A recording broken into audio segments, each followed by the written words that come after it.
I posted this. I took on the lofty, um, the lofty task of making a top 50 Outkast songs list. And one thing that I discovered in this list, and not that I didn't know, but it's always cool to actually go back and put it on paper, is the strength of their catalog is amazing. Like, I think that when it comes to most hip hop collectives or groups or acts, their hit records, it really gets slim when it comes to the hit records because, hit records are rare to do. Outkast made great albums and they made Mhm. hit records. But to see all 50 of these songs on paper, and I got Slum Beautiful at number 50, which is a fire record. Like, these are I mean, 50 I ain't gonna lie. quality songs. Some of these songs, I'm like, how do you have them as low as you do? I mean, because they're go ahead and say so. I was gonna say because of the quality of their catalog, but ask me a You question and I'll tell you exactly why I put it where I put it. okay? Why do you have Miss Jackson at number I 10? knew you were gonna start at Miss Jackson. Why is that not a top 10 one for you? Because I never thought that Miss Jackson was a quality record like that. It was a big record. It was a crossover record, and I think this is going to get to the point that I was just about to make. Another thing I discovered is when people look at Outkast, it's almost like Outkast is three different groups. You have the Outkast that people from Atlanta are accustomed Mm-hmm. to, the Southern Playalistic ATLiens Outkast. Then you have that Outkast that is a little bit more eccentric and spaced out, and then you have that crossover Outkast where the Hey Y'all, the Miss Jackson, the big records Outkast. People were sitting there talking about why is the whole world not on here? I'm like, the whole world's not good. I'm sorry. I mean, I like the it's whole world. I don't want to say it's not good. By Outkast standards The though, whole world because of Killer Mike. what's that? I like the whole world because of Killer Mike though. Exactly. And at that time, I don't think that Dre and Big Boy were rhyming at a very high level either. And, a lot of these songs were kind of being judged on that as well. Miss Jackson being at 20, though. Yeah, It, it's it, some of it these. was one of those hit records. Not to interrupt you, it just got this. I would say this, and I've always said this. I love Outkast catalog from Southern Playalistic to Speakerbox Love Below. I think Miss Jackson is the only Outkast song I ever really got tired of. Like when it came on the radio, I changed. Huh? No, no, but that's confusing to me because you the same thing that you'll say about Miss Jackson, but you have Bombs Over Baghdad as number one. Bonzo Baghdad wasn't big in its time. I mean, it got Yeah, bigger. but that was Miss Jackson. That was probably like one of their biggest records, if not the biggest record. Then I think Miss Yeah. Jackson Miss was bigger. Jackson's definitely the biggest record on Stankonia. I think Yeah, that I think for me, it's more of a it's more of a quality conversation. Now, obviously, the bigger record is Miss Jackson, but the reason why I have Bonds Over Bad Dad at number one is because this group that is basically, I think the theme of this group is basically evolution. You're not going to get the same group twice. You're going to have a different group each album. I think Bonds Over Bad Dad encompasses everything that Outkast as a collective, as a career, and as a legacy is all about in one song. If somebody dropped in from outer space and never heard Outkast in their life, it was like, play me a song that lets me know who this group is and what this group is about. Bonds Over Bad Dad would be that song because of the experimentation, the rhyming on there, the musicality, the inventive nature of it, the content, the subject matter, just sounding like nothing else out there. I just think that it's just that amazing of a record. And a funny story, when I first heard Bombs Over Bad Day, I didn't like it because it wasn't what I expected or wanted from them at that time. And then after a couple listens, I was like, man, this is incredible. And then when you see the video, you really get sold. I think it is a top 10 Outcast record. I really do. I love Bombs Over Baghdad. It wouldn't be my number one. I'm just looking through this because I'm trying to see. Do you even have Players Ball on here? Oh yeah, number Yeah, 5 is Players Players Ball is Ball. number 5. It's That's a top 5 Outkast record. I don't like Roses being as long as deep down there as it is either. Roses at 38. Roses I is like pretty great. Yeah. Roses should be top 20 to me. I'm okay with that. And maybe I did slide Roses down too much, but again, the stuff I got ahead of Roses is I like Roses over Hey Ya. I'm gonna be honest with you. huh. Hey Ya's just too big for me to slide down. I mean, listen, I'm not mad at that. I personally like She Lives in My Lap more than Hey Ya as well. Roses is dope. I love the whole what am I thinking about? Charlie Wilson's group. Gosh, The we get Gap on the Man. camera. Yeah, the Gap Band. I love that whole drum cadence of the Gap Band that's on Roses. That boom, boom.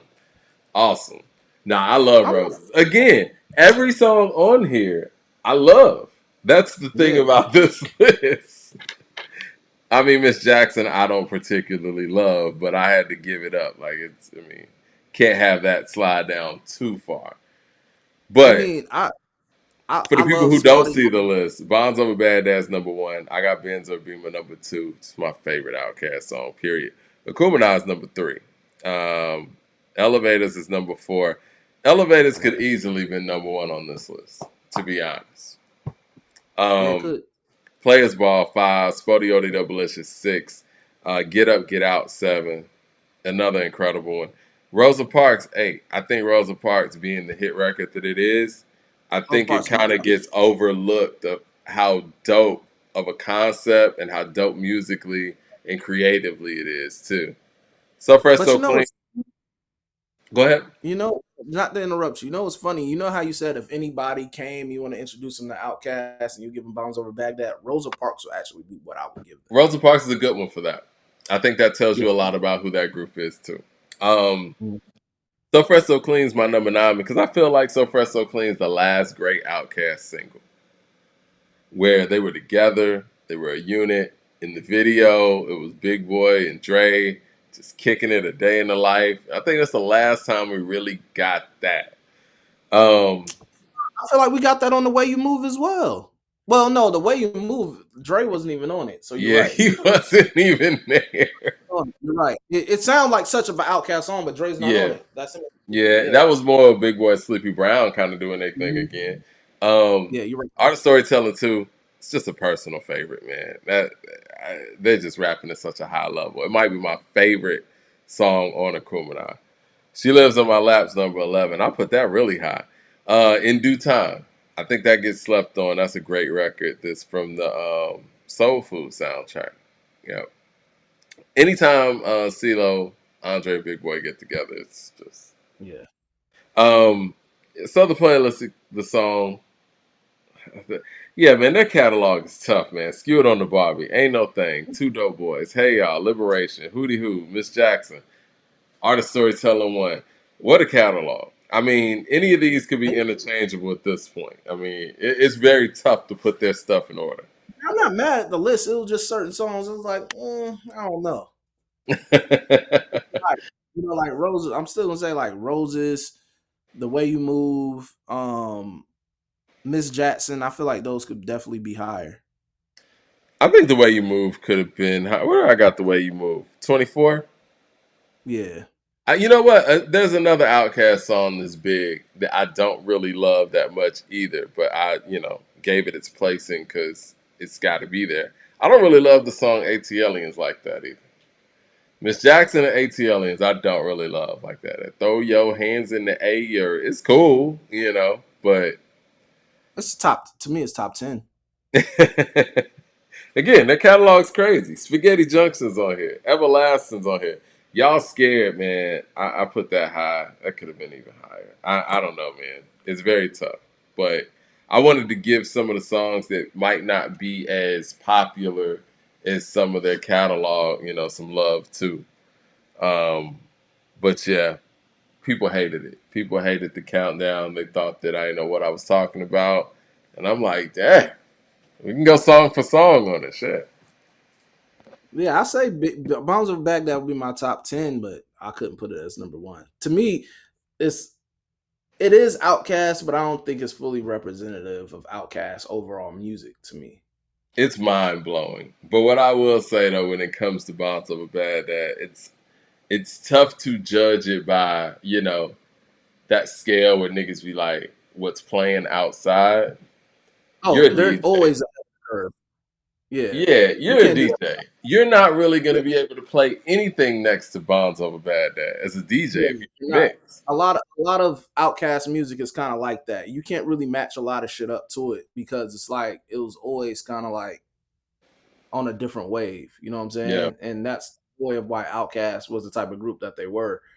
I guess some of their early music you can try to compare is a little bit more on the hip hop side before they kind of got out the world on us, a little bit. And yeah, I mean that album alone, Bombs Over Baghdad, had a lot going on it. Yeah, Stankonia had a Stanko lot. had a lot going on. you Stankonia know, wasn't, I mean, it technically could have been classified as something other than a hip hop album. I remember yeah, it was Stankonia but came out, they start calling Outkast a band. At least that's what MTV used to refer them to. yeah.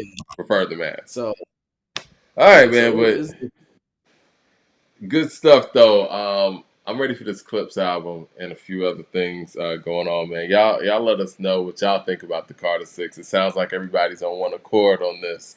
And check out yeah. the I think some article I wrote. people are kind of like I feel like some people probably didn't listen to the albums and they're going along with the go along gang, and then the ones who did, I feel like the criticism is pretty fair. But you have some people you see when stuff starts getting trendy, you really do.